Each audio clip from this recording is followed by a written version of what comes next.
pass, and he has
Nice high punt, but it's gonna bounce into the end.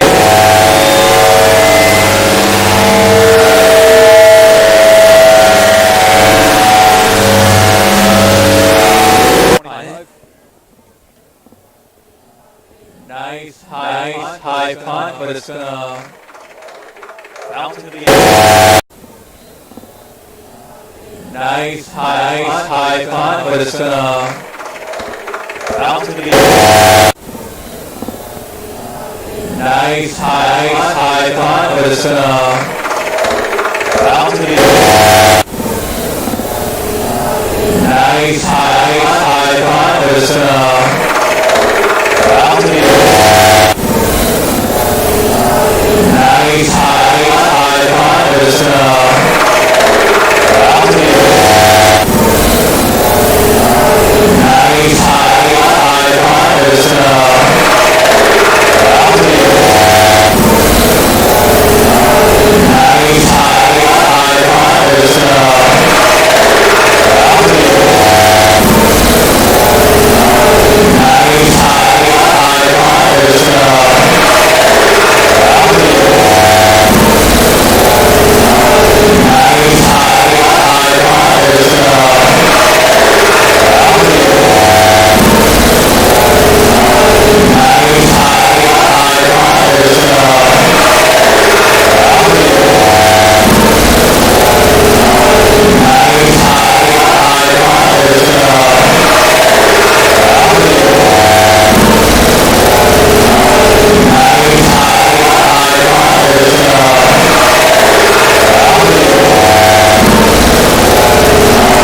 on the board. They just need to get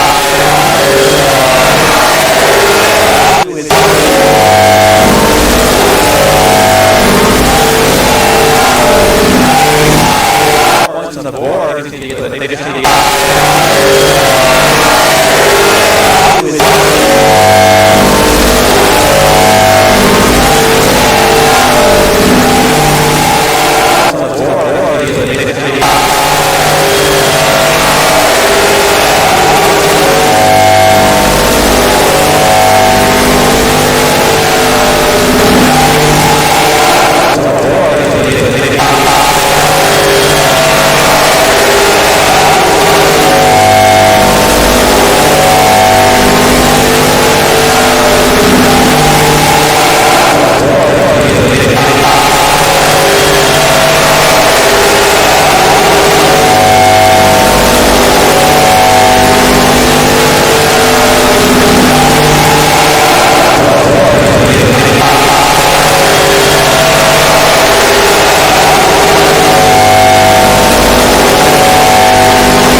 Tiffin.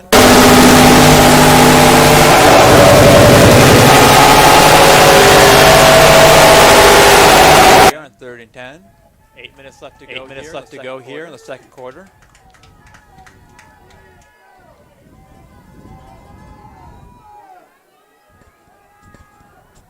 Quick pass by Schultz. Pass by Schultz. And that's going to be Beaker again, I believe.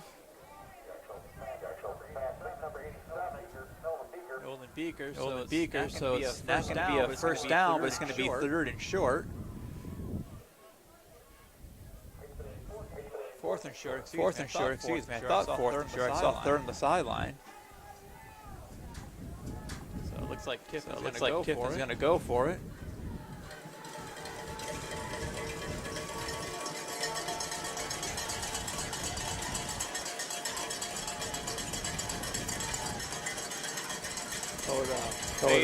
Faithful are excited, trying to get a stop.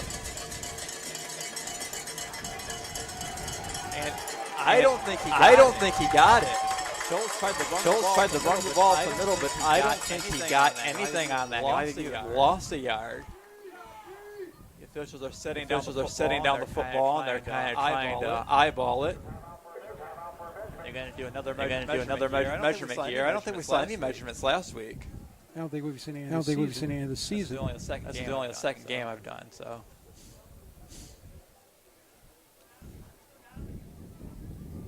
This is the fourth game of the season for both these teams, and both are 3-0 overall and 2-0 in the river division of the Sandusky Bay Conference.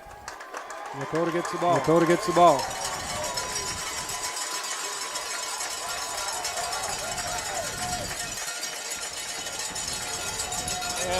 And while we had the switch here, Port Clinton is now beating Willard 32-0. Ross Whitmer 0, Rossford Eastwater 0, Columbia is still up 7-6 on Bellevue. Carver 13-0 on Edison. Gibsonburg 14-0 on Margaretta, and Clyde 13-7 over Sandusky.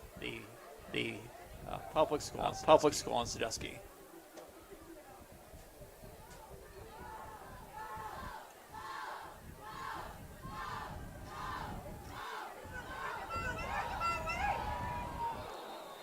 That was a risky pass to say the least. Got a flag. You see where it is, Matt? No, I don't see the flag. Well, there it is. But it's against the Raiders. I think it was a holding. I'm Dan Henning for Everyday Productions. With me today is Matt Henning. Hello. And we are at Lakota Stadium. Just out of Burgoon, Ohio. And we are videotaping the visiting Calvert Senecas and the home Lakota Raiders. Both these teams 3-0 at the top of the river division of the Sandusky Bay Conference. And I think in their division, Lakota is number 28 overall in the state. And Calvert in their division, they are 47th. And it's going to be a unique experience this year for playoffs because every team that wants to play has to apply. They can't just expect that their name's going to be on a list. And then they're going to randomize everybody. So a team with a spotless record can play a team with a winless record in the first round of the playoffs. It'll be interesting to say the least. Matt's going to run the ball, but he's not going to get much of anything on first and long. Yeah, it should be interesting to see what some of these coaches want to do because you have some schools that are going to be 0-6 or what have you, whether or not their coach will let them have the excitement of playing in a playoff game, or there is some teams that have already decided they're not going to play in a playoff game, but they've made games up for a seventh game of the season. So it's just going to be an interesting postseason. Yes. Matt throws it again. Still not going to get much. So it's going to be third and long. I lived in North Carolina. Every team makes it to the playoffs every year, but they have fewer high schools. I told them we have Think you know how this is going to go? In Ohio, there's no way. So a lot of counties will have one high school for the entire county.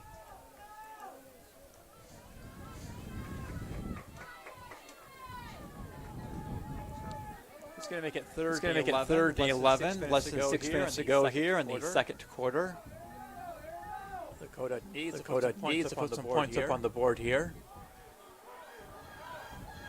Matt's is going to not get anything. He's getting ready to throw the ball, but he's getting pretty close to the line of scrimmage too. He didn't want to get another penalty. So it's going to be fourth and long, and Dakota's going to punt for the first time. I think number 23 is back. Is it number 23 or 25?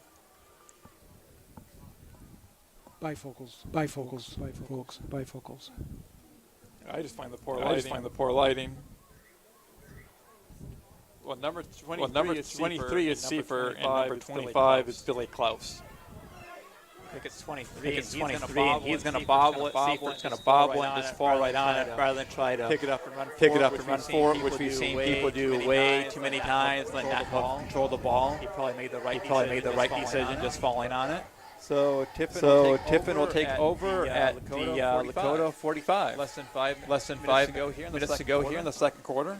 For those of you who were unable to hear the pregame, that will be posted on Everyday Productions on Facebook and on YouTube. Port Clinton is up. It's now 40-0. Fremont speeding Whitmer 7-6. It looks like all the other scores. Well, Gibson 27-0. 27-0. He's going to pass, and he's not going to get. He's going to get about 5 yards there. Let's see for it again.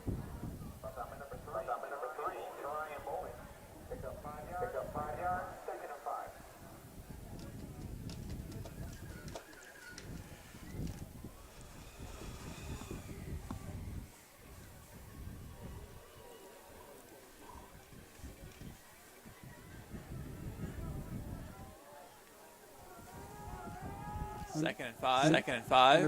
Under 4.5 minutes to play in the first half. Handoff. And another flag on the field. That was a nice tackle by number 2 for Lakota. Two is Maps, the quarterback. So it's going to be another holding penalty. It's going to move Tiffin back.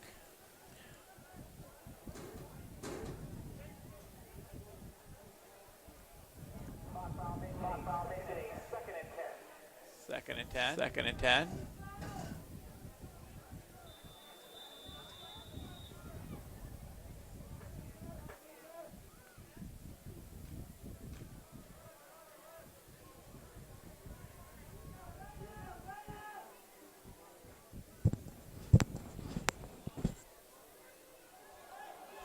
Pass off to the left-hand side. And they usually get about 5-6 yards out of that, and he did that time too. That was Beaker.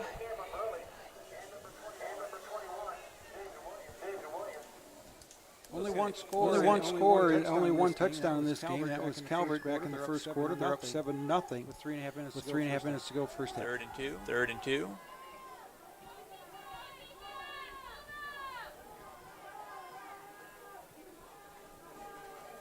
Take the snap. Going to hand off, and he's not going to get anything. So Tiffin's going to be in a fourth down situation. Last time they were fourth down, they punted. This time they're 4th and 4.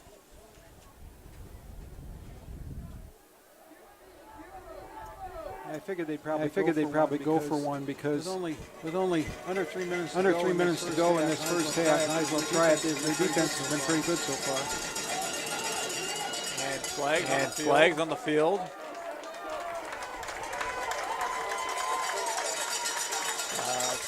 It's going to be against Tiffin, so they're going to be 4th and 9, and now they're going to punt the ball. That was an opportunity for them.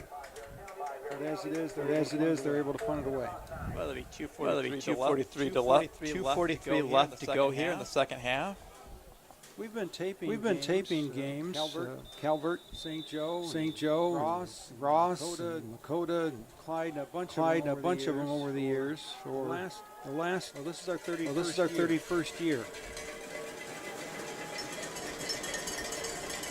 Snap. The punt almost blocked. That's gonna bounce into the end zone. So they're going to have it at the 20-yard line with 2 minutes and 24 seconds. Trying to put some points up on the board before we go into the locker rooms.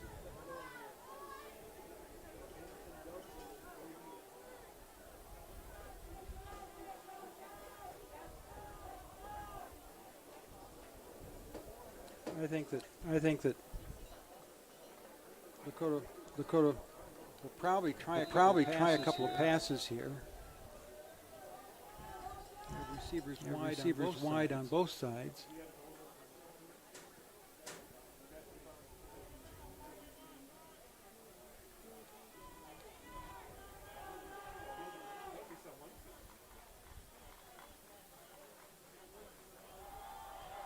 Matz is going to run the ball. He's only going to get a couple.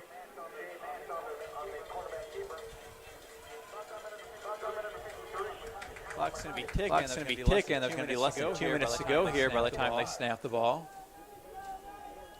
Second and 5. Dakota doesn't seem to be in too much of a rush here, considering how far they have to go to get the ball in the end zone. I think they have all three of their timeouts.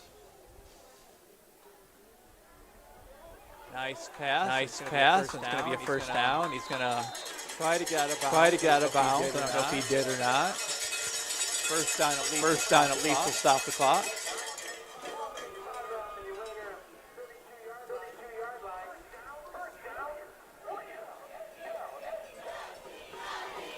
Dakota now has the ball after 32. The clock's running, so he didn't get out of bounds. Now he's going to throw it again. Another short pass. Not going to get much of anything this time. And a half to go. Dakota wants to put some points on the board. They need to put the ball up in the air, not just for these tiny little passes. Still don't seem to be too much of a rush.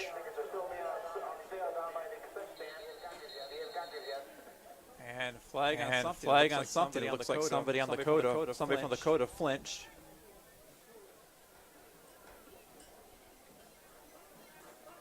So it's going to be back another 5 yards.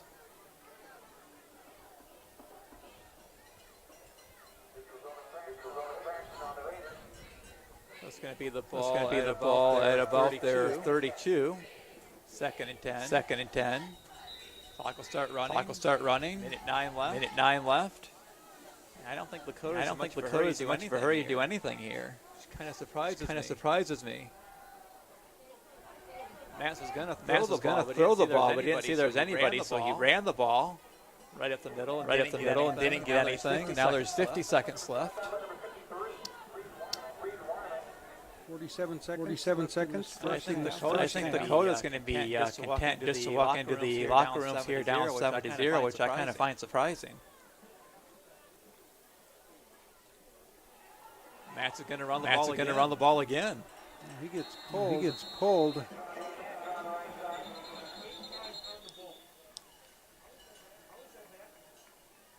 A timeout called. Calvert Senecas. We have 28 seconds to go in the first half. 7-0 Calvert. Beautiful evening here at Lakota Stadium. Out of Kansas, Ohio. We're glad to have you with us. Fort Clinton is still up 40-0. Ross is up 7-6 on Whitmer.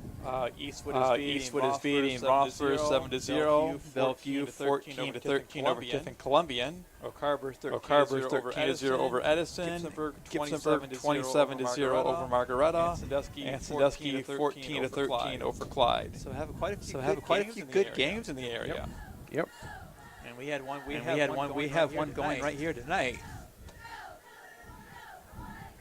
So it's fourth and five. So Lakota was being conservative there on the running plays, trying to run the clock out, and now they're going to have to still kick, but Calvert's only going to have 28 seconds left. That's not much. I mean, that's plenty of time for them when they can pass like they've been doing. Nothing really for distance.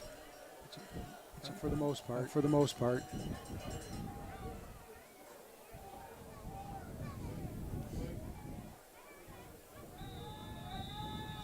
They're going to run a play. After spending all that time running the ball and going for short passes, I find it's surprising that now they're going to go for it on fourth. But we'll see what happens. And Lakota moved again.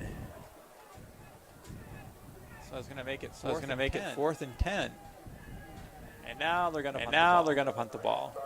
That's one of those situations where everybody says, wait a minute, what was it on? I saw play on TV the other day where everybody moved except for the center. Well, he practices a lot with the quarterback. And going to be a high punt. Fair catch. So Tiffin will start off with the ball at their own 40 with 21 seconds to go. So we'll see if they. I assume they're going to make some attempt at scoring. They wouldn't have called the timeout. But we'll see if they do something dramatic, or just go for a short pass and see what happens. I think they've only used one timeout.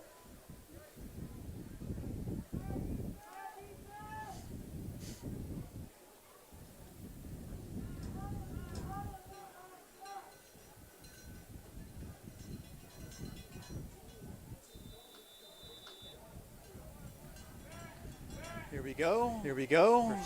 First and 10.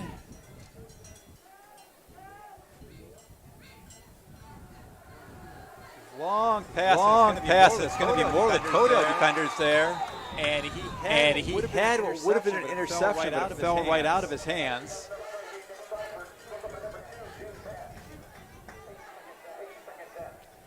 That's going to make it second and 10. 16 seconds left to go here in the second quarter.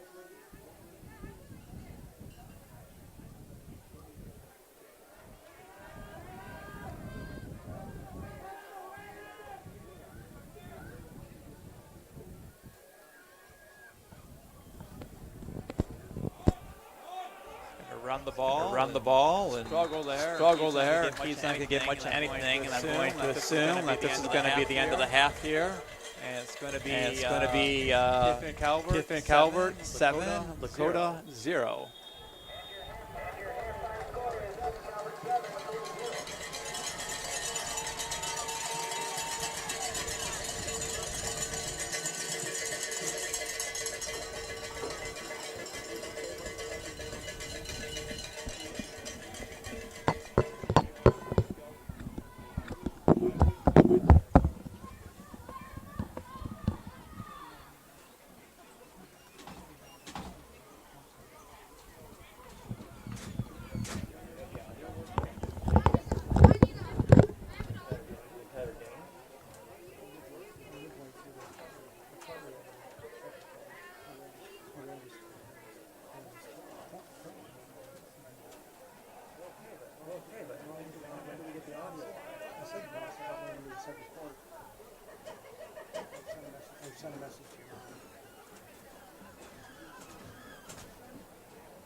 the next song is a great line dance.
Homecoming was earlier tonight, and freshman homecoming attendance were Grace Harmon and Cody Biddle. Grace is the daughter of Jason and Amber Harmon. She's currently involved in volleyball with plans to participate in softball. She's a member of 4-H. Grace's plans for the future are to attend college to pursue a degree in nursing. She'd like to thank her friends, family, and coaches for pushing her to be a better person and athlete.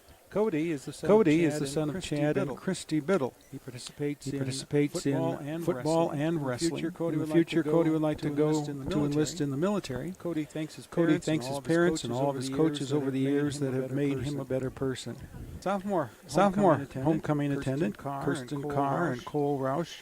Kirsten is the daughter of Kevin and Janelle Carr. She's a member of the Lady Raider volleyball and softball teams. She also participates in travel and softball and is a member of the student council. Future plans include attending college to become a psychologist and play softball. Kirsten is thankful for her family, friends, coaches, teammates, and her classmates, especially those who voted for her. Cole is the son of Mark and Lisa Roush. He participates in golf and baseball. He also enjoys showing his steers. For his future plans, Cole plans on going farm. Cole would like to thank his parents and family.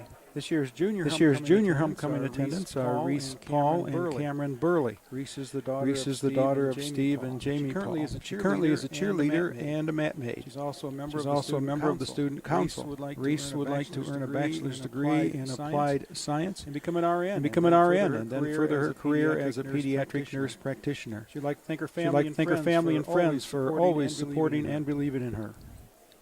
Cameron is the son of Adam and Mary Burley. He's a member of the football, basketball, and baseball teams. In the future, Cameron would like to attend Bowling Green State University to earn his bachelor's degree in business with a finance specialization. Cameron would like to thank his parents, grandparents, aunts, and uncles for all they do for him.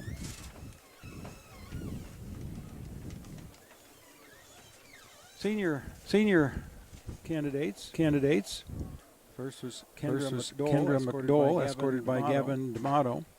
Kendra is the daughter of Mike and Kim McDowell. She's a member of the volleyball and basketball teams. Following high school, Kendra plans to attend a 4-year college and work in the medical field. She thanks her friends, parents, and siblings, Nick, Alex, and Riley, who always support her. Gavin's the son of Sarah College to become a sports journalist. Gavin would like to thank his mom, all of his family and friends, Mrs. Brower, and everyone who has helped him become who he is. Raquel Kirian is escorted by Ethan Klutz. Raquel is the daughter of Chad and Ashley Kirian. She's involved in softball. She's undecided about her future plans. She'd like to thank her family and friends, teachers, and coaches. Ethan is the son of Roger and Becky Guyman. He participates in cross country, basketball, and track. And he's a member of the Student Council, National Honor Society, FFA, and is the senior class president. Ethan plans on going to Bowling Green State University and major in sports management or finance. He'd like to thank his mom and dad, sister Caitlin, and all of his friends. Lauren Teal was escorted by Cody Roush. Lauren is the daughter of Karen Teal, and she participates in volleyball and track. Lauren plans to attend a 4-year college, but is undecided about her major. She'd like to thank her volleyball team, coaches, and all of her best friends. Cody's the son of Mark and Lisa Roush. He participates in cross country and track. Cody is also a member of the Student Council, FFA, and National Honor Society. After high school, Cody plans to attend the Ohio State University and major in political science. He'd like to thank his family, his great friends, coaches, and teachers. And the crown bearers are Riley Kramer and Eli Brubaker. Riley's the daughter of Rob and Ashley Kramer. Riley is currently in Mrs. Nino's kindergarten class. She does not have just one favorite color, but loves blue, purple, and red. Riley's favorite thing to do is to make art projects. When Riley grows up, she wants to be an art teacher. Eli is the son of Jacob and Aaron Brubaker. Eli is also in Mrs. Nino's kindergarten class. His favorite color is red, and he loves working in the shop with his dad. When Eli grows up, he wants to work in substations with his dad.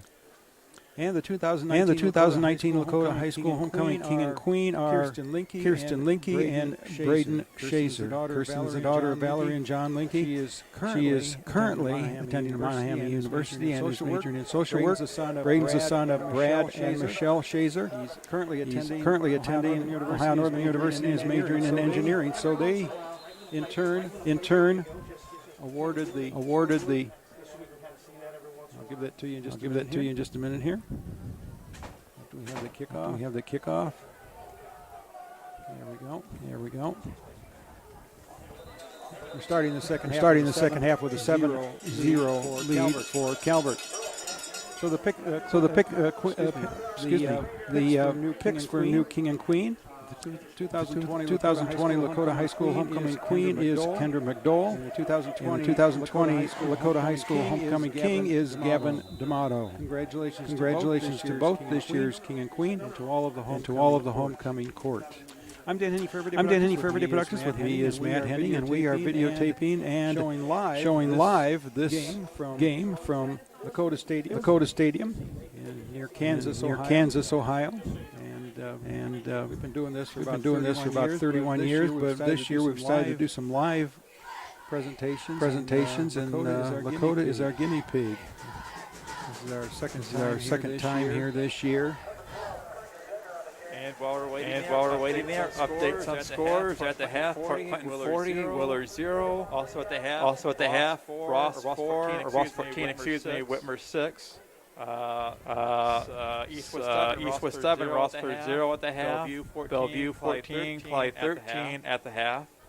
In the third quarter, Carver 13, Edison 7 at the half. Gibsonburg 33, Margaretta 7 at the half. Wait for this play. At the half, a couple yards out. At the half, Sandusky 14, Clyde 13. So a lot of good games, couple of blowouts, but a lot of good games this weekend. It's going to make it third and three. And this is an important game in the River Division of the Sandusky Bay Conference. There are only three teams in that division. But they're kind of duking it out. And Hopeful Loudon is in that third slot, but tied for first are Lakota and Calvert, who we're watching on the field right now. They're both 3-0 overall and 2-0 in the division. We're videotaping this on Friday, September 18, 2020, our 31st year of production. We videotaped a lot of Sandusky Bay Conference and the old Mal Conference. Buckeye Conference. GLL. How many Buckeye Conferences were there? I don't know. Yeah, the Great Lakes League, certainly. And the track.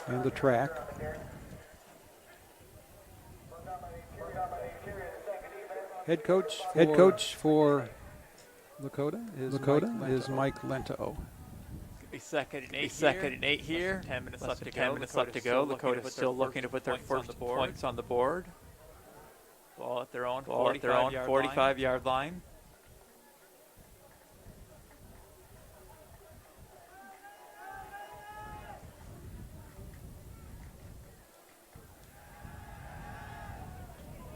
Beautiful pass.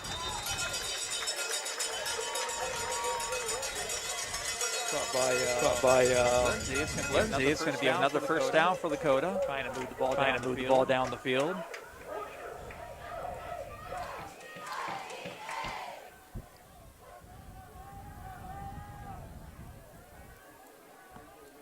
Tomorrow we're going to be at Harmon Field, Don Paul Stadium. Hopewell Loudon coming to town, and we'll play St. Joe. Throws the ball in the air, and I don't know what his plan was there, but it's actually closer to the Calvert defender than it was to the Lakota receiver. But it's just going to be an incompletion. What could have easily been an interception. So that'll make it second and 10 from Calvert's 45. And the officials are called a timeout. But I think it's a maybe it's for measurement. Maybe it's for measurement. Timeout.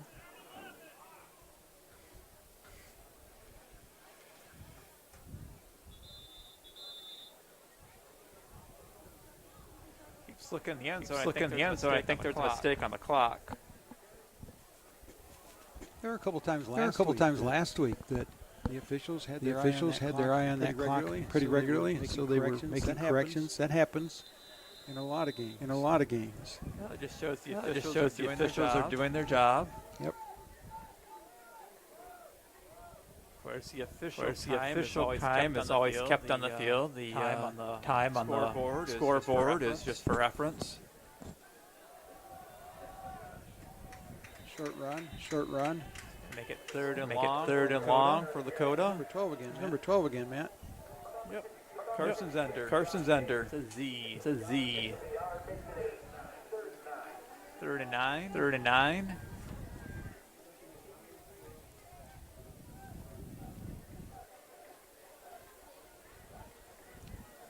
Down under 9 minutes to go, third quarter. It's still 7-0. Calvert scored back in the first quarter. That's going to take the ball. He's going to throw it if he has time. And he had a beautiful chance there, but he threw it a little bit short, and the receiver had to come back for it. It's going to be an incompletion. Third and nine. I'm assuming Lakota's going to. That was 39. That was 4th and 9. I'm assuming Lakota's going to punt the ball. No, that was a beautiful chance there, and just wasn't able to hit him in stride.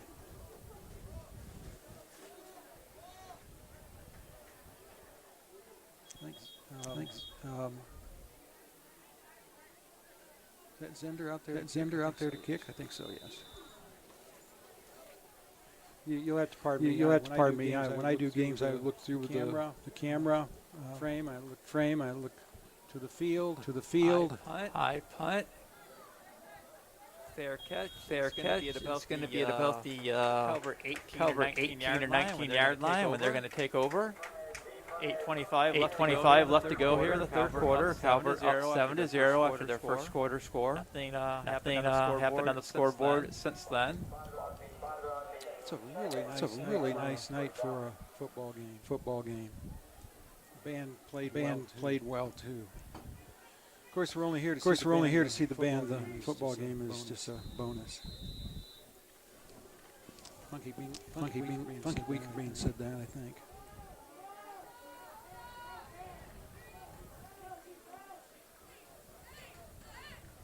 Sets back, throws. Then to get the completion, he's not going to get many yards. There's going to be another flag. I think there's probably a face mask on that.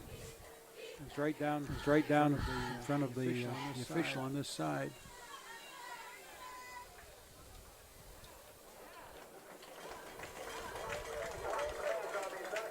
No, it's called on Calvert.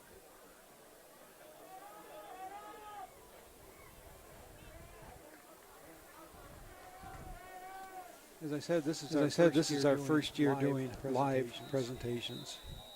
We're actually enjoying it, except for the fact that we've had a couple of different times where we've had some issues because we have to follow a prescribed method of entering all the information just prior to the game. And once we start the camera and start the program, it's on. Interception. It's going to be a pick six. Lakota is finally on the board. Interception by Cameron Burley. And that was a beautiful interception. Stepped right in front of the wide receiver, picked it off, and ran it all the way back in. So Lakota finally scores a touchdown just on defense, not on offense. And we'll see what can happen with their kicker here. Their kicking was subpar last week. They had an injury, and their kicker was just coming back. So we'll see what's going to happen now. Looks like Cohen Sheehan is in there for the kick. No, I'm sorry. No, he's not. He's up for the holder.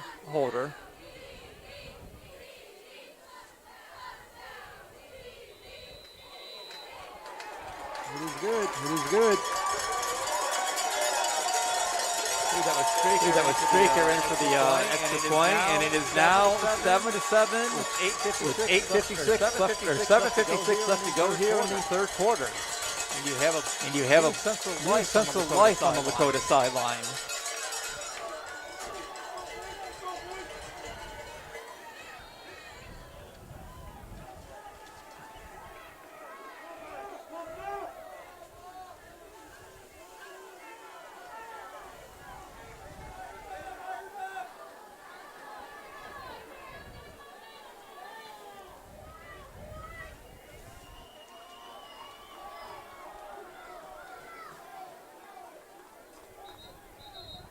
Fort Clinton's up 48-0 now over Willard in the third quarter. Ross is up 14-6 on Whitmer. Eastwood's beating Rossford 7-0. Columbian is down 13-14 against Bellevue. Gitzenburg is up 33-7 on Margaretta. Carver 16-7 on Edison. Sandusky 14-13 over Clyde. All at the half of the early third quarter.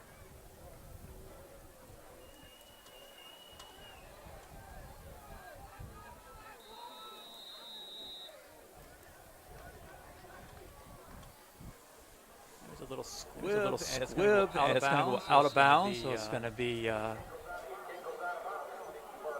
put at the 35 now. I think so.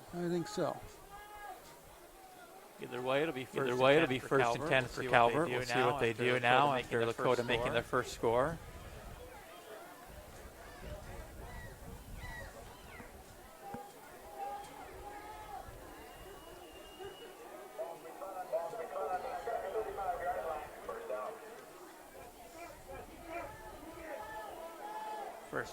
First and 10. Tiffin Calvert comes out, sets the ball down. Schultz takes the snap. He's going to try to run around the right-hand side. He's going to get around. He's going to get past a host of Lakota defenders. And he is going to get the ball almost down to the Lakota 30. So they're a bit conservative. Didn't want to throw another pick six, so they ran the ball, and he just had an amazing run. He had a lot of people following through on their positions too. When they were, he had guys running all over the place, and nobody just stopped to let him run, which happens sometimes in high school football. Really good job of continuing on in their play. First and 10. They are going to throw the ball to the side again. They love those little duck shots off to the left and to the right. And it looks like they fumbled and Lakota recovered. Saw a guy from Calvert just put his hands up in the air and start to walk off to the sideline. So it'll be Lakota first and 10 at their own about 29-30. Just short of the 30. 7:22 left to go here in the third quarter, and there's a lot of life on our sideline and not a whole lot of life on the other sideline.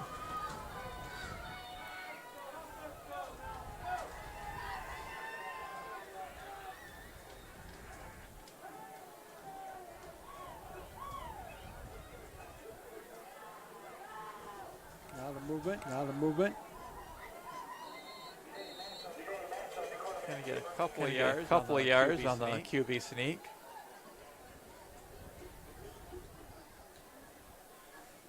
The third member of the Sandusky Bay River Division, who's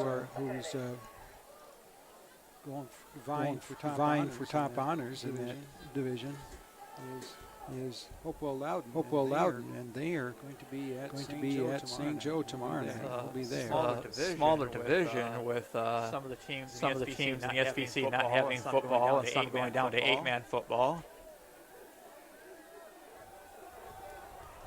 Fumble. And it looks like Lakota recovered. But Tiffin almost got the ball right back there. 6.5 minutes to go in the third quarter. This is obviously the best game you and I have seen all season. fairly well balanced between these two teams. Now tied at 7 with 6:15 to go third quarter.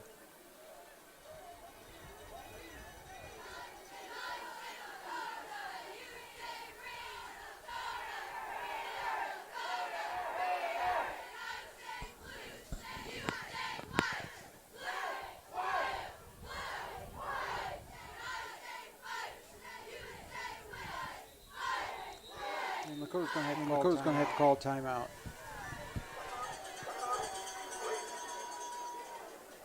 We weren't quite sure what was going on there. I noticed number 51, who was standing on the line closest to us, and that's I'm not sure what his name is. They don't have him listed on here. But anyway, he was trying to get the attention of the sideline because he wasn't sure what was happening. We have 5:50 to go in this third quarter. Game tied at 7.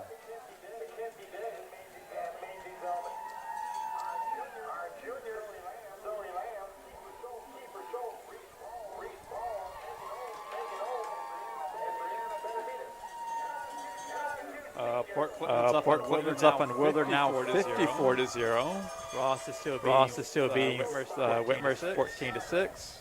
Eastwood still beating Rossford 7-0. Bellevue over Columbia 14-13. Gibsonburg 33. Margaretta 7. Oak Harbor 16. Edison 14. And Sandusky 14. Clyde 13. Third and 10.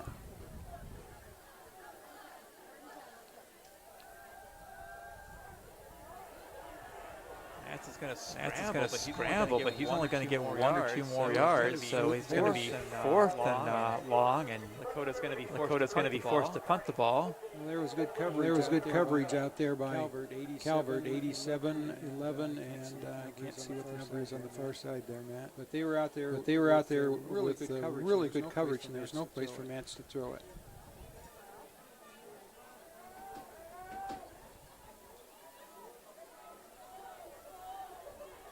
We didn't have a list of numbers and players for Calvert. They didn't have one. So we borrowed one. Matt took a photo of it so we can share it. Nice punt. Fair catch. He's going to have the ball at about the 30-yard line. Yeah, he's pretty good back there in the receiving area. Number 23. He's done a great job tonight. That's Nick Seifert. Listed at 6'4", but we never know if that's true or not because we had quarterback for St. Joe, 200 pounds, and I talked to him this past week, and he says nope, he's nowhere close. You always want to add a couple of inches and a few pounds to make your players look a little bit more intimidating on the roster to the other team. Can't remember what Orlando Pace was for that. Yeah.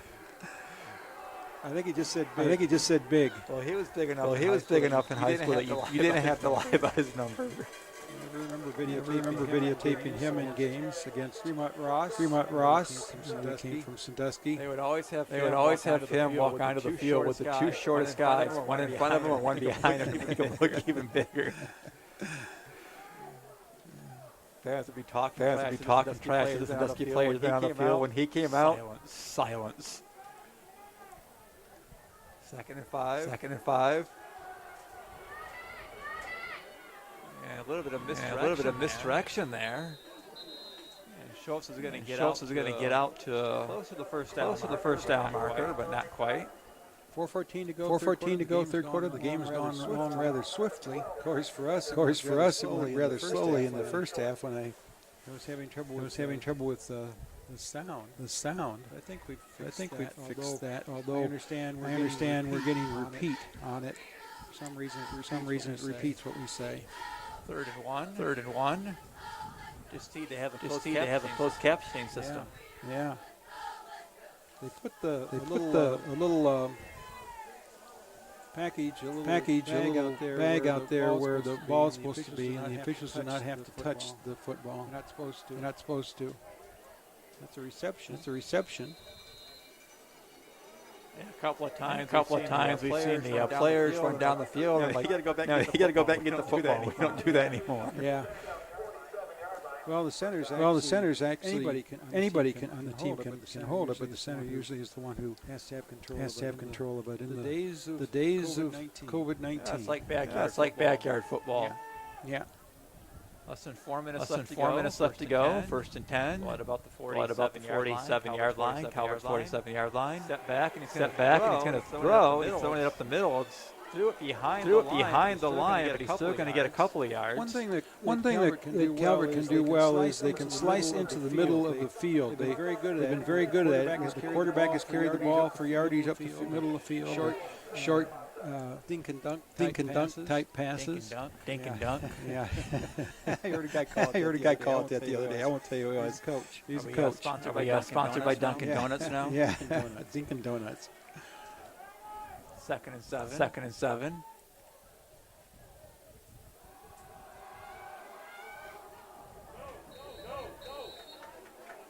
And pass a little bit short, incomplete. That's going to make it third.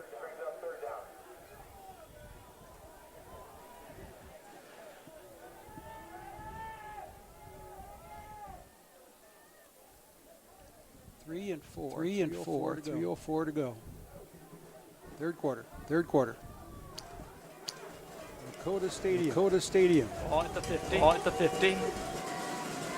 Fans are getting excited, stomping their feet. Schultz is going to step back and pass, and he's going to heave it. And it looks like it was a reception. Was a reception. It was 87 again, Matt. Beaker.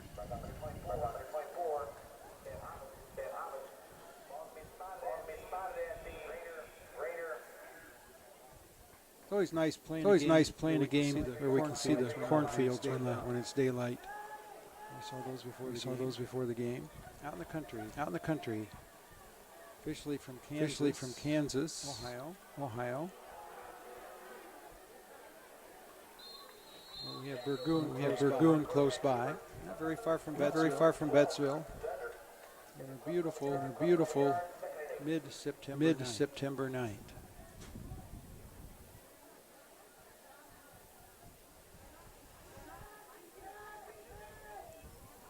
Clock is moving to 11 to 10 to go third quarter.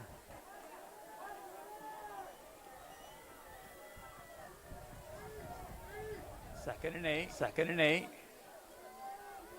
Schultz takes the snap. He's going to throw it again. And there was more Lakota defenders there, and only one Calvert receiver, and ball just kind of falls to the ground there. So it's going to be third and 8.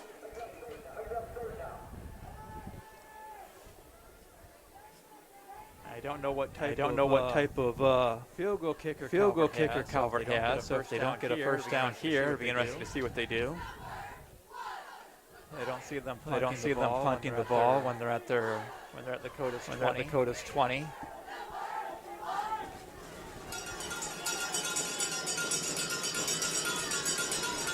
Pass off to the side here, and gonna get a couple. Calvert's been able to get by that first and even second tackle to make a little bit of yardage on most of their plays tonight. With the lower press box here compared to at Harmon Field, a bit more difficult to see where the ball is being positioned. But we can see the entire field here. Yeah. Fourth and four though. Calvert's going to call a timeout to think about it. 1:17 to go in the third quarter. This game tied at 7. All the fans stomping. The stadium might fall apart here if we get too many people. This grass is really nice and green. I heard a couple of the faculty members talking about it the other day, how nice it looks after we had some very dry times this summer. Then we had a couple of real heavy downfalls, but it wasn't really enough to soak up the water. Well, that's Ohio Summers for you. You never know what you're going to get. There's a person also in our booth up here. Oh, there she is. Hi. You have a kid on the team? Cheerleading squad. And what's your name? Kim. You're Kim. And what's her name? Jocelyn. Kim. It's been fun. So what does Jocelyn do when people tell her cheerleading is not a sport? Oh, I would too. Yeah.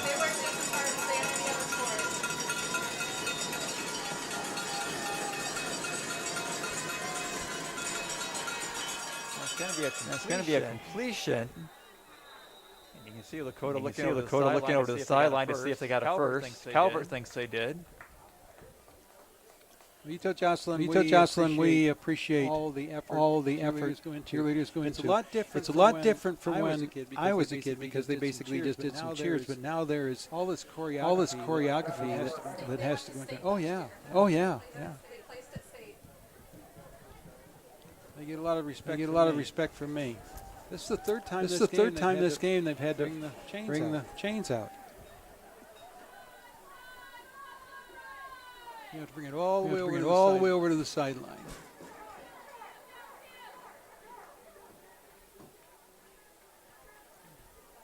They're measuring. We'll see. Need his first down. Yeah, Lakota started to get excited at first, and they took a better look at it and thought, oh, man. We appreciate the chain gang, too. Out here in all kinds of weather.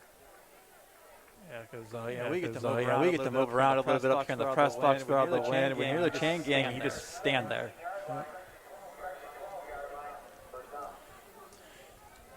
First and 10. Minute 10 to go in the third quarter. Got two over to the right. We got 87 out there hanging out too, and one here to the far left. That's 23.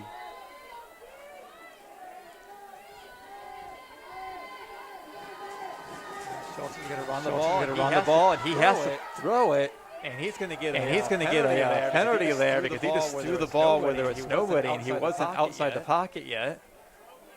But he figured, what's that going to happen? Either they're going to let me have an incomplete pass, or they're going to call it for a sack when it would have been a sack anyway. So might as well put the ball up in the air. And that's where the flag is too, right down there. 59 seconds left in this third quarter. But assuming they call intentional grounding, this is going to be a killer for Tiffin. So I have a loss of down. And the officials are conferring to decide exactly what the situation is going to be. Tomorrow night we're going to be at Harbin Field.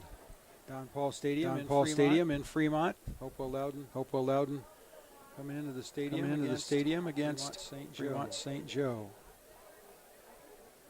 Talking to Calvert Flyer.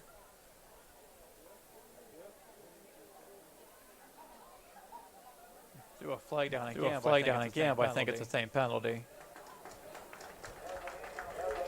There are two. There's also a man downfield and the intentional grounding. I assume you're going to take the intentional grounding because that would also be a loss of down, if I remember my rules right. Yep. That's what they're going for. What's the difference with high school football compared to college and the pros is, if you're at the 20-yard line in your college and the pros, you assume you have somebody that can kick a field goal, but with high school, field goal kickers are harder to come by.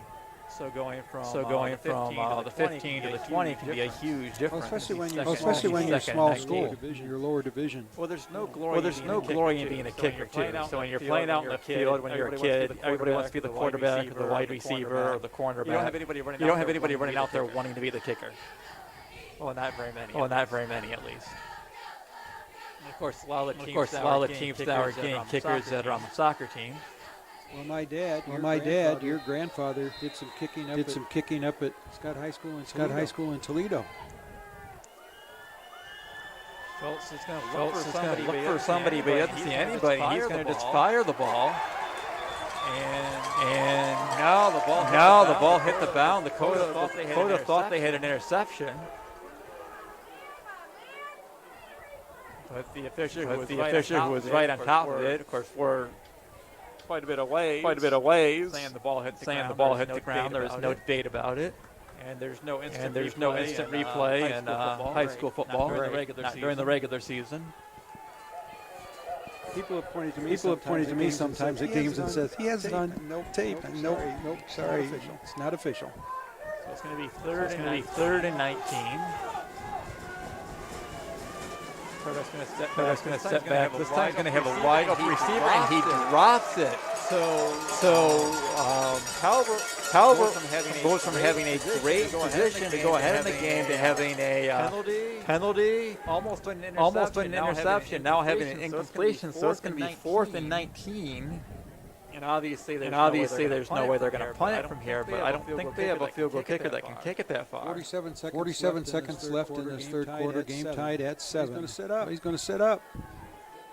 They're setting up for it. When you're 4th and 19, if you have a guy that you think can be close to making it, it's probably the better shot to try to kick the field goal when it's a tie game. About a 37-yarder. And he had the distance. There's no question about that. You don't see a football go through a field goal or go past the field goal post fast very often. He just nailed it.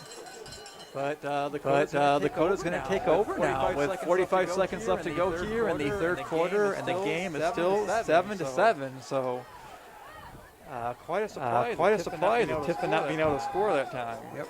I was mentioning my dad who played football at Scott High School. He played for, I think, 1 year for Green State University. But how old was he when he played for high school? He was 20.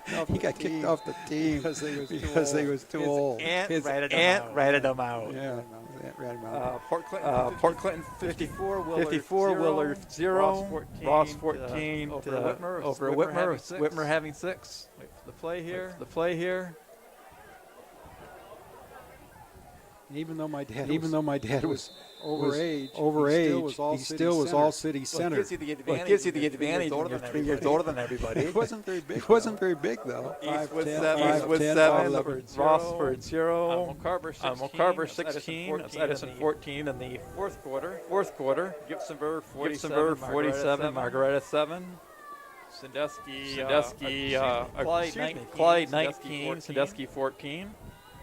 Bellevue 14, Columbia 13. That score has stayed the same for a while. And we're down to the last couple of seconds, and that'll be the end of third quarter. End of the fourth, with the score tied at 7.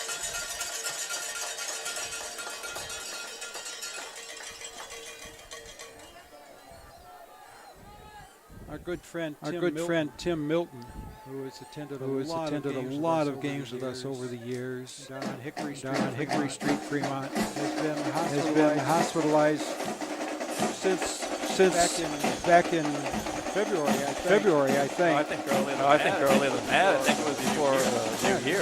Yeah, it could have been. Yeah, and you're right. I know it was long before COVID-19.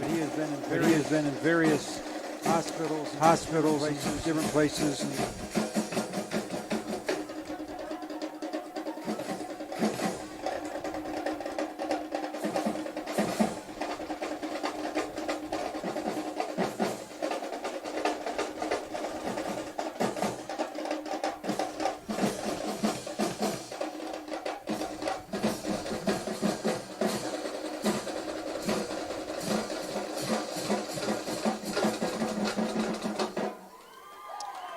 As I was mentioning about Tim, he's now at Eden Springs over in Green Springs, and he's in hospice. He requested that they just put him in hospice. not. He would sometimes show a little bit of recovery, but then not. Tim would go to a lot of these games, and a lot of people in Fremont know him. He worked it for over 30 years at Frisch's in Fremont. And a lot of people who know him, and he just was 53 years old this week, and there were quite a number of people who went over to wish him happy birthday on video, and you'll see that video right here on Everyday Productions. We have a first down Lakota during that on that play. Still have a long way to go before they get the ball in the end zone. So this one's for you. Tim.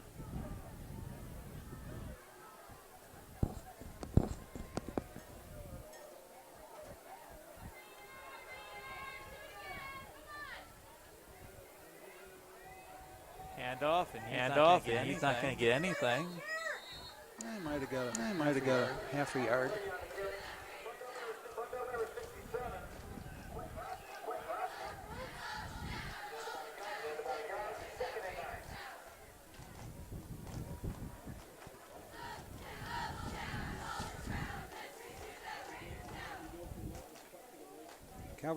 Calvert plays Margaretta next week. They've been beaten up pretty much this year.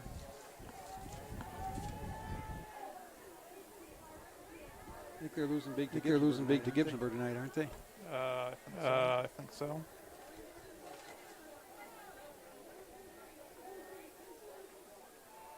It's all run all the way.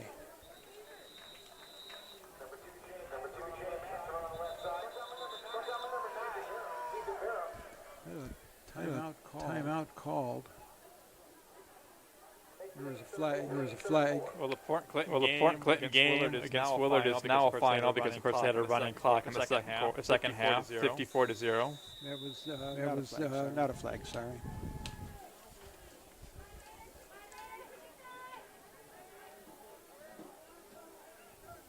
Lakota plays Hopewell Loudon, and they've been a tough team this year too. Got a lot of movement. Flags that went all over the place. Called against Lakota. Have quite a number of false starts. Gibsonburg's beating Margaretta 54-7. Fort Clinton's winning big too, aren't they? That game's over with. They had a running clock. Oh, that's right. What was the final score of that? 50-something to.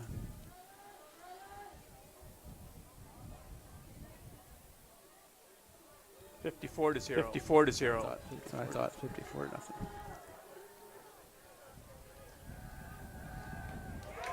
Beautiful catch, but he bobbles it. And incomplete.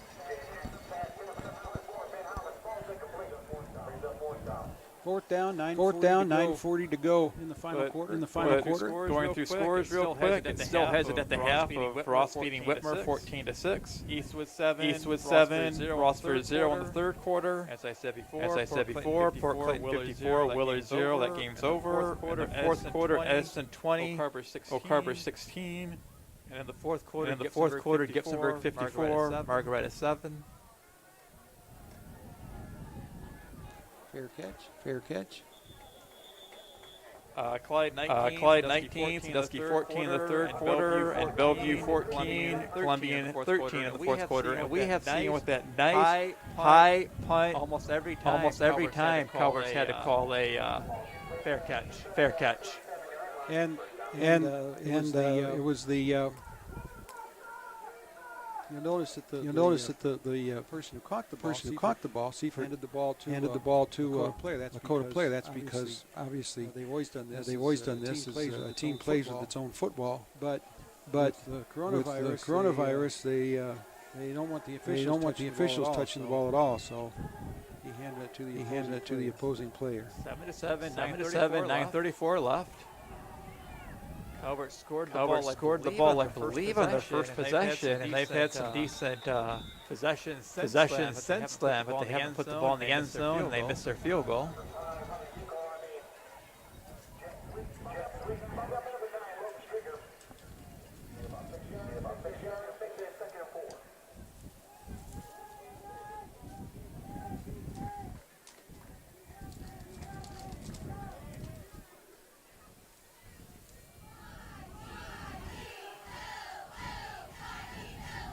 So 9 minutes left. 9 minutes left to go here.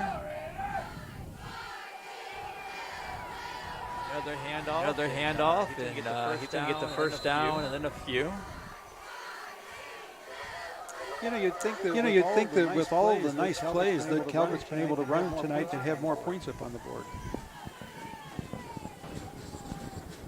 They only get so far with the ball, and then they turn it over on downs or it's intercepted.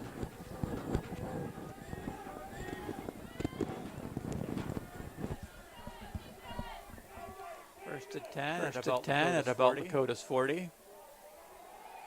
Another handoff, and he's going to get caught behind the line.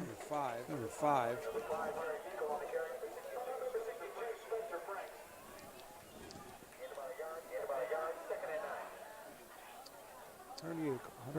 Hunter Yakel. This is only at 5:10. 55.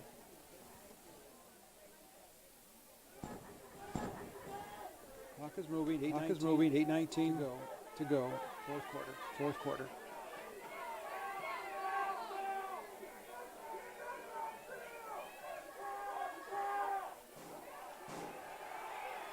He's open. And this is. Oh, how quick! I think he was distracted. Yeah, I mean his eyes had to be as big as pies because he saw that ball coming in, and he had that. It's going to be inside the 10 at least, and it just falls out of his hands. And that's going to make it third down and 9 for Calvert. So Lakota got lucky on that one.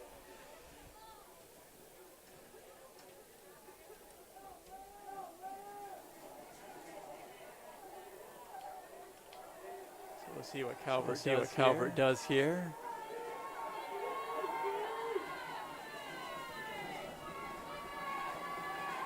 Steps back and throws, and he fires over. And once again, throws just a little bit too far. So probably two long passes in a row. Both are incompletions. And it's going to be fourth down. And with it being a 7-7 game, and 8 minutes left, less than 8 minutes left, Calvert's going to be conservative and punt the ball. No reason to try to do something tricky after you throw two incomplete passes in a row. Lakota has one man deep, Tyrion Bowling. And the kick's going to go out of bounds.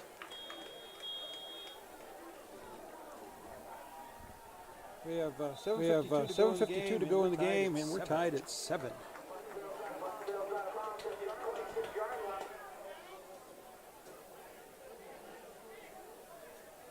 And that puts Lakota in very good position.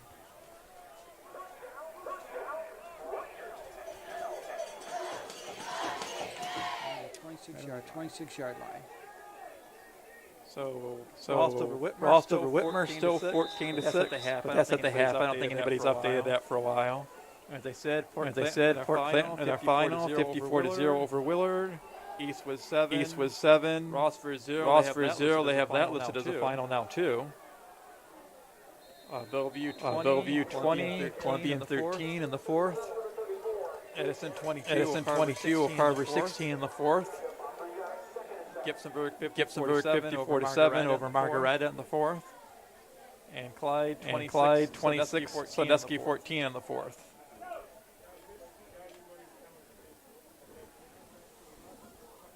So one by one, games are coming to a close, and we have a little more than 7 minutes left. But with it only being 7-7, who knows how long we're going to be here?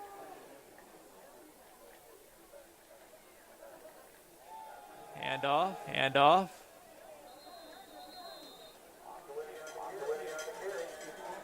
Going to get it a little bit, not much. They're going to have it listed as being 2nd and 7. Under 7 minutes. Under 7 minutes. I'm sorry. Under 7 minutes in the game. In regulation.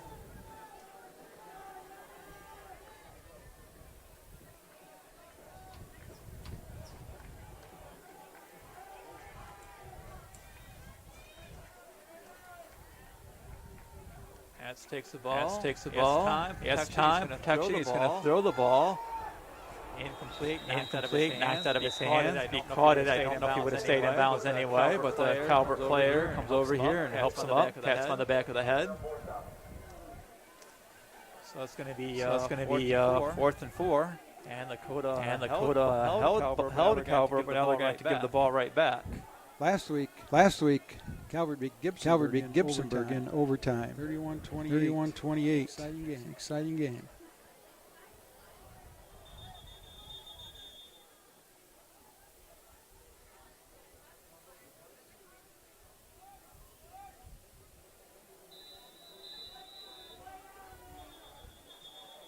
Bunch of whistles.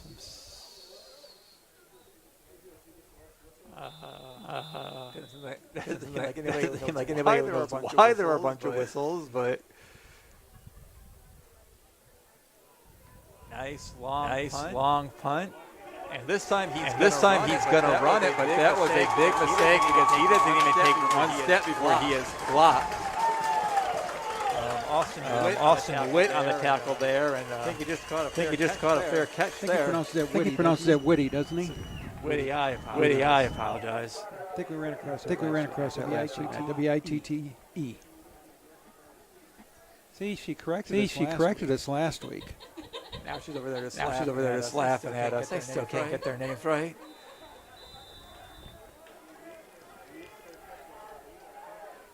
About 6 minutes left to go here. Over once again with the ball at their own 30. Quick throw. And he intercepted it right off his hands, right into Lakota's hands, and he's going to run the ball to get it to the 10. He's still going. It's going to be a pick six. We got a penalty down here, I think. It's probably going to be a hold. But as of now, it's pick six. So Lakota has 2 touchdowns at the hold, both on pick sixes. The officials coming out. Chop block. Still, it's their ball. Lakota still gets the ball. I don't know where they're going to spot it.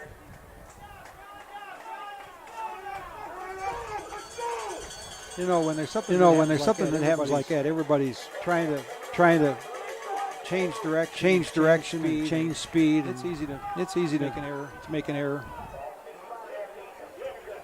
Especially when you have guys on defense or on offense aren't used to that. Some of course play offense and defense, but either way, Lakota gets the ball at Calvert's 36-yard line. 6 minutes and 2 seconds left to go here in the fourth quarter.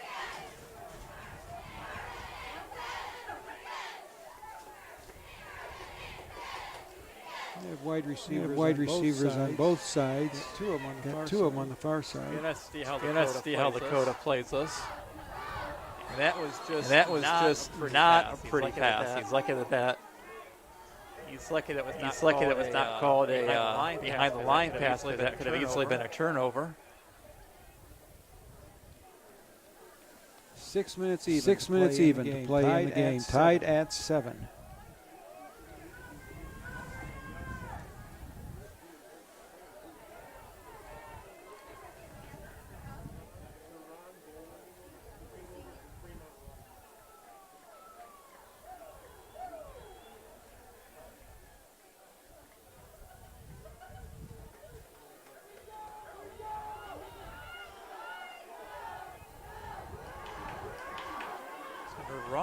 Run the ball, but he's not going to get much anything on that one either. It's going to make it third and long. So Lakota got the next turnover here. Had the pick six called back. And if they don't do something here, they're going to turn the ball right back over. But they'll have.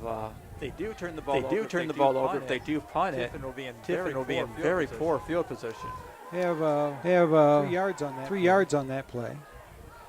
5.5 minutes left to go in the fourth quarter. Nats is going to run off to the side. He's looking to pass. Nobody open. He's going to throw it. And on a knee. On a knee or close to it. I think you're going to give them the full distance. So it is going to be a first down, Lakota.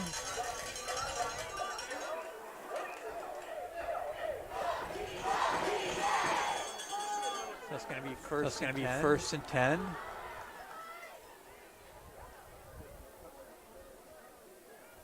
What about the 20-yard line? Pass off to the side, but that one's going to be short. And once again, could it easily been a behind the line pass and been a turnover? The Lakota just kind of stood there and watched the ball bounce away. If Calvert would have picked that up, it'd run all the way in, and they'd have their own pick six. Either way, it's going to be second and 10. Less than 5 minutes left to go here. The fourth quarter.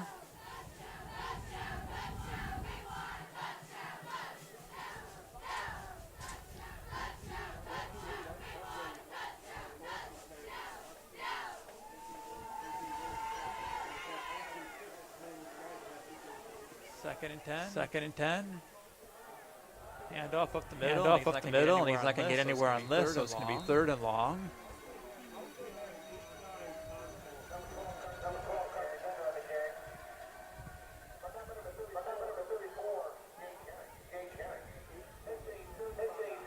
House announcer you hear in the background is Kerry Conrad.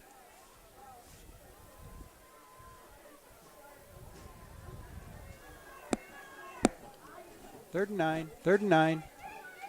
Speaking of announcers, I believe I saw Mr. Kaltenbach at Spiegel Grove the other day. Oh, yeah? Well, he was out in the field and social distancing, but it looked like the way he was standing, walking, and wearing a purple shirt.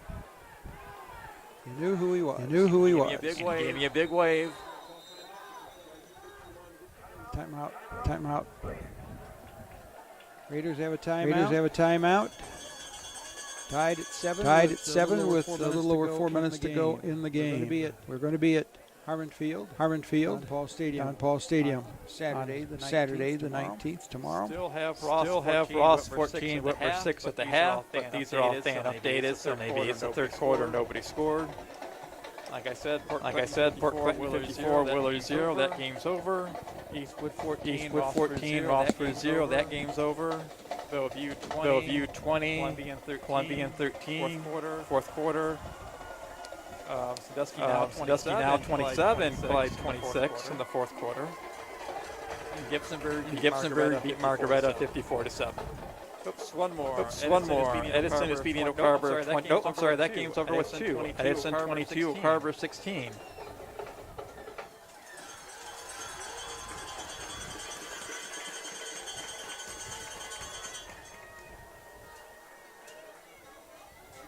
Third and 9.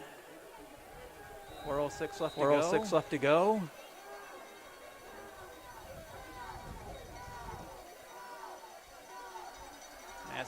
Mass is going to throw it, but he's not going to have anybody. And he still gets the ball off. Incompletion. That could have been very ugly, but he took the risk and threw the ball rather than taking the sack. So it's going to be 4th and 9 at about the 20. So we'll see what they do here. They tried to.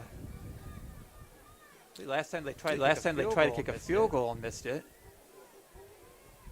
Was that Calvert? That was Calvert. I apologize.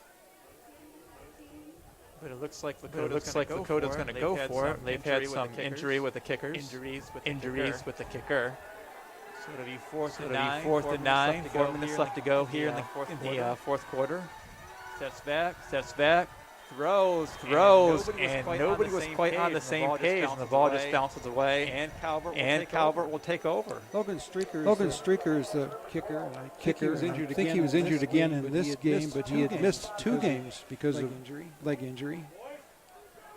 At any level, no matter where you are, you usually only have one kicker, maybe 2. So when the kicker gets injured, it can be a big problem. Yeah, big problem. And a number have gone to soccer. St. Joe has two young women who are both kickers. Bruce Vakin. Emily, I can't think of her last name off. Calvert steps back. Short pass. He's not going to get anywhere.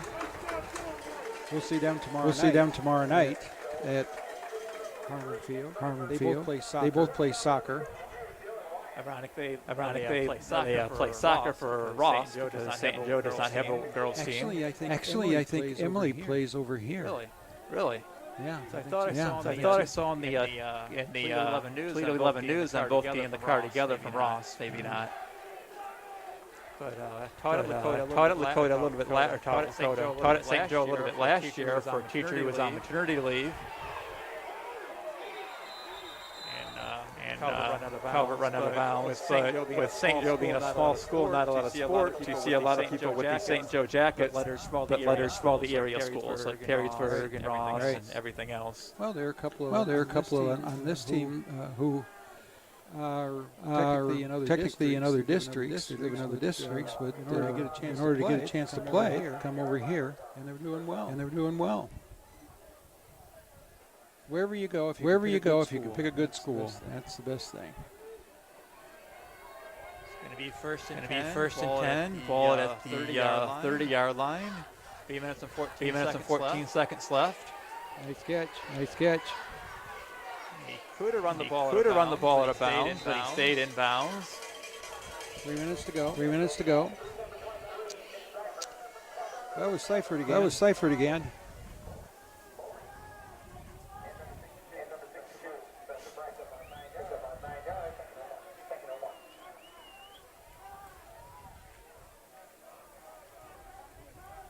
According to the scoreboard, it's 2nd and 1. 2 minutes and 40 seconds left.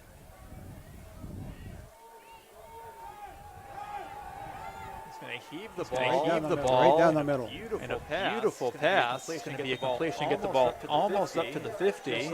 Just like on almost every time Tiffin has the ball, they move the ball real quickly at first. Well, that was Beaker who caught it that time. But Beaker and Seifert are two of the major carriers for the passes for Calvert. 20 left to go here in the fourth quarter. Ball at the 50. Tiffin doesn't seem to be in a rush. They don't want to give any. Gets away. There he goes. Tiffin doesn't want to hurry the ball because they don't want to turn the ball over and give Lakota a chance. They would rather either score, finish the game, or let the clock run out and go into overtime without Lakota getting the ball back. But 2 minutes left to go here. That was Jack Schultz, by the way. He was the quarterback. He has got a lot of yardage this year. Ball just inside the 35-yard line. Another nice pass, almost close to a first down, but not quite. Clock will continue to run. 140. Well, on passing, he's 45 of 71 before tonight's game. 718 yards, 9 touchdowns. And he's carried the ball 21 times for 195 yards. 120 left to go. Second and 3. Steps back, plenty of time. Throws an incomplete pass. So that'll stop the clock. 1:11 left.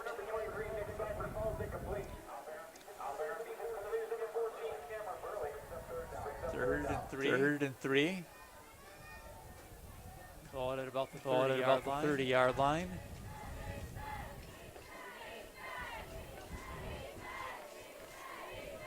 So this is a big play right here to see what Tiffin can do.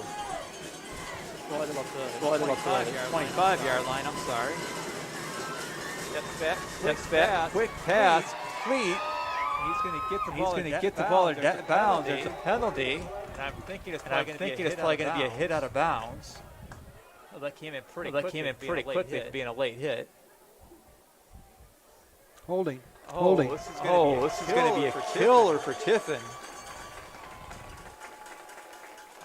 Yeah, I mean they were moving the ball in beautiful field position, getting close to being in a position for a field goal that would have put them ahead with minute 5 left. Of course, there's still more chances. But now they're going to be third and long, outside of field goal range. Now the ball's at about the 30-yard line. Timeout. Can't take them home. No.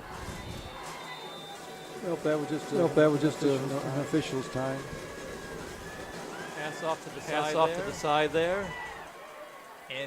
And I think he got the first down. Yes, he did. So that third and long where Tiffin needed to get a first down, and they were going to have to punt. Tiffin gets the first down. Clock will continue to run down to less than a minute. And Tiffin's just taking their time. They don't want to call timeouts. Give Lakota the ball back. They know that they have the upper hand. The worst that can happen is if they don't score going into overtime. 40 seconds left. Schultz is going to run the ball up the middle, and he's going to get a couple of yards maybe. 31 seconds left, and Tiffin finally calls a timeout. 31 seconds left to play in regulation. Tied at 7.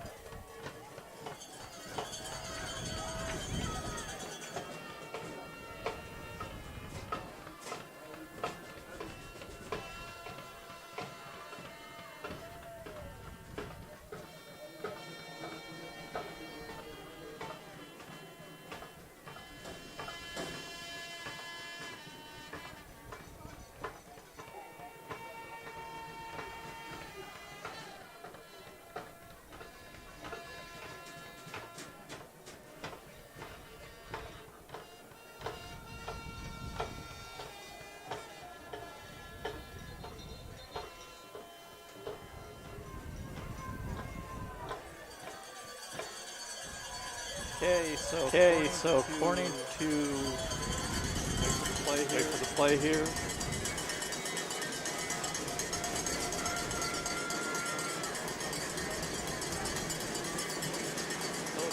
No snap.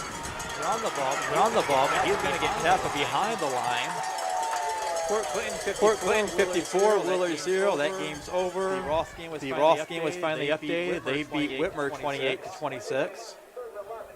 Eastwood 14, Rossford 0. That game's over. Clyde 34, so Clyde took the lead again. Sandusky's 27 in the fourth quarter. And Bellevue beat Columbian 20-13. And Gibsonburg beat Margaretta 54-7. And Edison beat Oak Harbor 22-16. So almost all the games are over with. Timeout called by Calvert with 3 seconds. I'm assuming Calvert's just going to heave one for the end zone. Of course, they should be careful. Lakota's only had 2 touchdowns, both on 2 pick sixes. So if I was Calvert, I would make sure you throw the ball in the middle of the field here and don't take a risk. 3 seconds to go. Lakota only had 1 pick six. They had that second pick six called back. I apologize.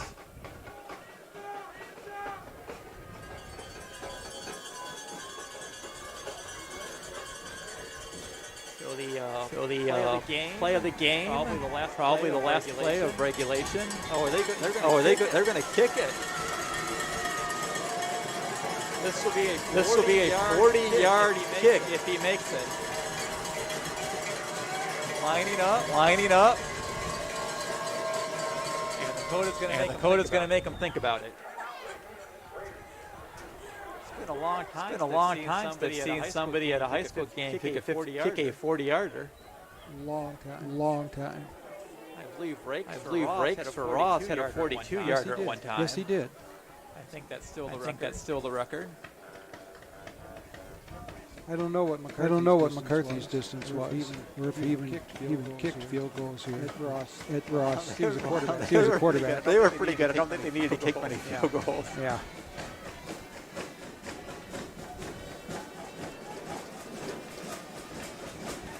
We've seen a lot of teams, a lot of games, a lot of schedules, a lot of different weather. This is our 31st year videotaping events around. So here we go for his second shot. First shot, coming back out after the timeout. 40-yard field goal. 3 seconds left. Either Calvert will either win the game or we'll be going into overtime. Snap is a little bit low. It's Good. Calvert wins 10 to 7 on a 40-yard field goal with no time left. What a game. What a game.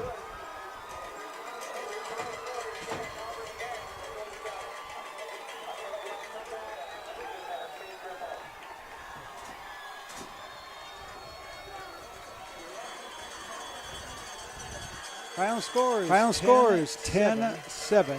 Calvert over Lakota.